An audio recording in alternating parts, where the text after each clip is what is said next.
नमस्कार। हमारी मेवाड़ की कहानी में आपका स्वागत है। मेवाड़ के महाराणा स्वरूप सिंह का जीवन काल चल रहा है।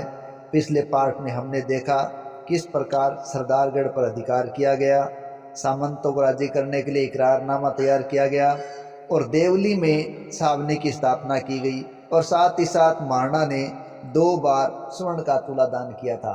इस कड़ी के पश्चात आगे की कड़ी में देखते हैं उनके द्वारा 1857 की क्रांति में उनका योगदान तथा डाकण प्रथा को रोकने में स्वरूप सिंह का योगदान। अप्रैल 1856 को कप्तान सावर्स को मेवाड़ का पॉलिटिकल एजेंट बना दिया गया। इधर दिसंबर 1856 को महाराणा स्वरूप सिंह ने मेहता शेर सिंह के स्थान पर मेहता रूपचंद के पुत्र गोकुल चंद को खिलत प्रदान की गई और उसको प्रधान के पद पर नियुक्त कर दिया गया। मेवाड़ की महत्वपूर्ण घटनाओं के अंदर है डाकण प्रथा पर रोक, और ये प्रथा महाराणा स्वरूप सिंह के समय रोकी गई। देखिए 1853 में मेवाड़ में डाकण प्रथा पर महाराणा स्वरूप सिंह ने रोक लगाई।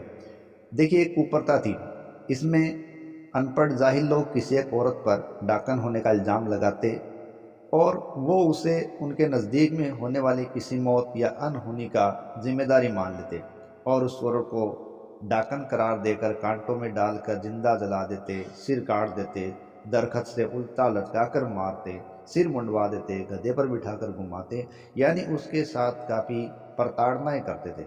इस प्रकार की प्रथा को महाराणा ने 1853 में सख्ती से बंद किया और इस समाज सुधार की दिशा में मेवाड़ में एक बहुत बड़ा कदम था। महाराणा स्वरूप सिंह के समय संपूर्ण भारतीय इतिहास की एक महत्वपूर्ण घटना घटित हुई और वो घटना थी सन 1857 की क्रांति, या यूँ कहीं भारत का पहला स्वतंत्रता संग्राम। ये संग्राम महाराणा स्वरूप सिंह के समय 1857 में हुआ था और अंग्रेज़ों के पहले की मदद को सहायता को ध्यान में रखते हुए महाराणा स्वरूप सिंह ने इस क्रांति में बढ़ चढ़कर अंग्रेज़ों का साथ दिया था। 28 मई 1857 को नसीराबाद में विद्रोह हुआ था और 29 मई 1857 को कप्तान सावर्स महाराणा स्वरूप सिंह के पास आए और कहा कि हमने आज तक आपको रियासतों को मराठों और पिंडारियों से बचाया है, अब पहली दफ़ा हमें आपसे फौजी मदद की ज़रूरत है, आप हमारी मदद करेंगे। महाराणा ने सावर्स को फौजी सहायता दी। कप्तान सावर्स को खबर मिली कि उनके सहयोगियों के परिवारों की 40 औरतों और बच्चों को जान का खतरा है, जो कि डूंगला गांव में ठहरे हुए थे। सावर्स व राव बख्त सिंह चौहान फौज सहित डूंगला गए और उन औरतों और बच्चों को वहां से छुड़वा लिया। राव बख्त सिंह ने उन सबको पालकियों व हाथी घोड़ों पर बिठाया उदयपुर की ओर रवाना किया और महाराणा ने उन सब औरतों और बच्चों को पिछुला जेल में स्थित जगमंदिर में ठहराया और प्रधान मेहता गोकुल चंद को उनकी देख रेख के लिए नियुक्त कर दिया गया था। 3 जून को नीमच में अंग्रेज़ों की छावनी जला दी गई। नीमच में इस वक्त डॉक्टर मरे, डॉक्टर गेल, तोपखाना का सार्जेंट सपल और उनके परिवार वाले मौजूद थे। सार्जेंट सपल की पत्नी और 2 बच्चे इस विद्रोह में मार दिए गए थे, जबकि दोनों डॉक्टर अपने 20 बच्चों के साथ भागकर छोटी सारदी में स्थित केसुंदा नामक स्थान पर पहुंचे थे। केसुंदा में भागकर पहुंचे इन लोगों की केसुंदा के पटेल ने रियासती सिपाहियों के साथ मिलकर पूरी रक्षा की थी और उन्होंने कहा कि आप हमारी शरण में आ गए हैं और अब हम आपकी हर तरह से रक्षा करेंगे। केसुंदा के पटेल की इस सहायता से महाराणा बहुत ही खुश हुए और उन्होंने बाद में केसुंदा के पटेल को खिलत प्रदान की और साथ ही साथ एक जमीन दी। 1857 की क्रांति में मेवाड़ वो रियासत थी जिसने खुलकर अंग्रेज़ों का साथ दिया था। क्रांति के दौरान ही निम्बाहेड़ा पर भी मेवाड़ ने पुनः कब्जा कर लिया था। दरअसल निम्बाहेड़ा वो क्षेत्र था जो अहिल्याबाई होलकर ने मेवाड़ से छीन लिया था, लेकिन 1857 की क्रांति में मेवाड़ ने इस पर पुनः अधिकार करने में कामयाबी प्राप्त कर ली थी। क्रांति के दौरान कप्तान सावर्स ने मेवाड़ी फौज की टुकड़ी को साथ लेकर नीमच पर भी फतेह हासिल कर ली। इन लड़ाइयों में मेवाड़ की तरफ से शिवदास काबरा और बाघ सिंह राजपूत मारे गए थे। कप्तान सावर्स फौज सहित अब उदयपुर पहुंचा।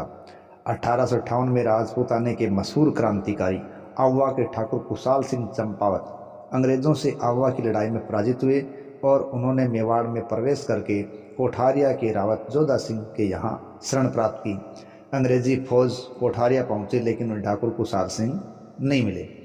जुलाई 1858 में मशहूर क्रांतिकारी त्यांता टोपे ने करीब 8000 क्रांतिकारियों के साथ मेवाड़ में प्रवेश करते हुए मांडलगढ़ के करीब पड़ाव डाला।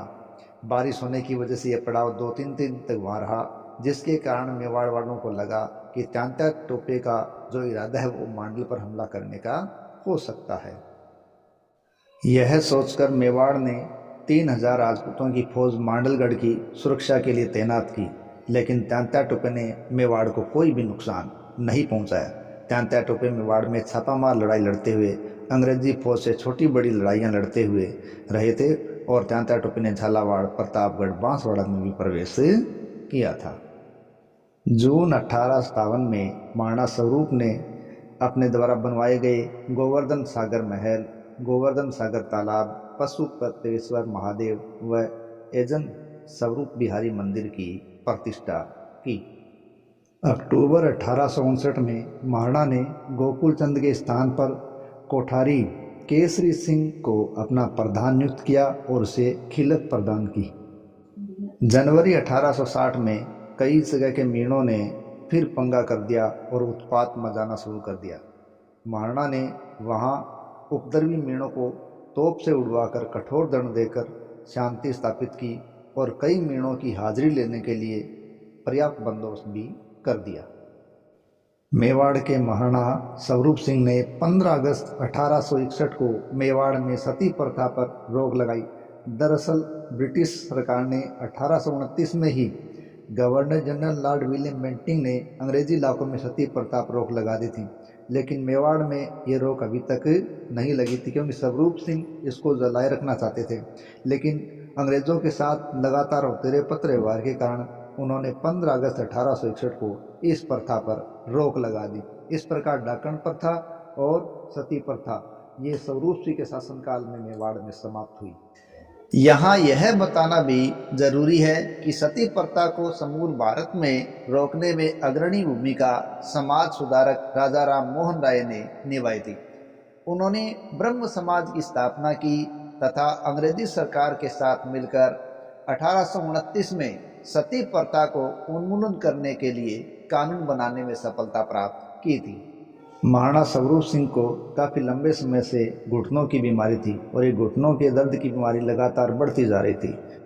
बीमारी के बढ़ने के कारण 13 अक्टूबर 1861 को महाराणा ने शंभू सिंह को अपना उत्तराधिकारी घोषित कर दिया। शंभू सिंह महाराणा स्वरूप सिंह के भाई शेर सिंह के पोते व शार्दुल सिंह के पुत्र थे, क्योंकि महाराणा स्वरूप सिंह के खुद के कोई पुत्र नहीं था, तो उसको उन्होंने अपना उत्तराधिकारी घोषित कर दिया और खुद वो अलग जाकर रहने लग गए थे, क्योंकि अब उनकी जो दर्द के कारण हड्डियां हैं वो रह गई थी, मांस लगभग सूख चुका था। नवंबर 1861 में महाराणा की मृत्यु हो गई।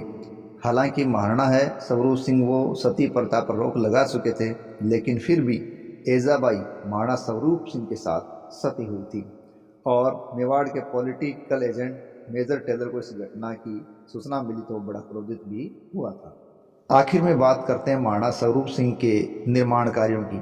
गोवर्धन विलास महल, गोवर्धन सागर तालाब, पशुपतेश्वर महादेव मंदिर, स्वरूप बिहारी मंदिर, जगत शिरोमणि मंदिर, जवान सूरज बिहारी मंदिर या बांकड़े बिहारी का मंदिर का निर्माण है। इसके अलावा विजय स्तंभ की इन्होंने मरम्मत करवाई थी। महाराणा कुंभा द्वारा निर्मित प्रसिद्ध विजय स्तंभ पर बिजली गिरने के कारण उसकी ऊपरी छत टूट गई थी। महाराणा स्वरूप सिंह ने इसकी मदद करवाई, लेकिन महाराणा ने किसी मंदिर का गुंबज उखाड़कर उसी छतरी से गुंबज बनवाया था। महाराणा चाहते थे कि विजय स्तंभ का ऊपरी हिस्सा भी प्राचीन रहना चाहिए, जिस वजह से कदम उठाना पड़ा, लेकिन इससे पहले और बाद के स्वरूप में अंतर पड़ गया था। तो ये थी आज की मेवाड़ की कहानी। काफ़ी लंबे अंतराल के पश्चात मेवाड़ को कोई योग्य शासक स्वरूप सिंह के रूप में मिला था। आगे के पार्ट में इनकी उदारता का किस्सा जानेंगे। तब तक के लिए जय हिंद, जय भारत।